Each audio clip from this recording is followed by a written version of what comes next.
ready to take control of your insurance and banking on the go. Let's dive into setting up your State Farm app, making managing your policies as easy as tapping your screen. First things first, grab your smartphone and open up your app store. That could be the Apple App Store if you have an iPhone, or the Google Play Store if you're using an Android device. Next, use the search bar at the top of the App Store to find the State Farm app. Type in State Farm and look for the app with the familiar red logo. Once you found it, tap the Get or Install button. It's free.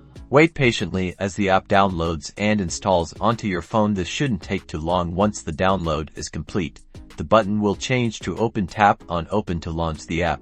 Now that the app is open, you'll be prompted to either sign in if you already have an account or create one if you already have a State Farm account. Enter your username and password. If you're new, you'll need to select Create an Account and follow the app's prompts. Enter all your information such as policy number, name and address. Once you are logged in, you'll have access to your account information, payment options, claims, and services. Feel free to explore all of the options, like viewing your insurance policies, making payments, or quickly accessing roadside assistance with the State Farm app. Your insurance and banking information are always at your fingertips.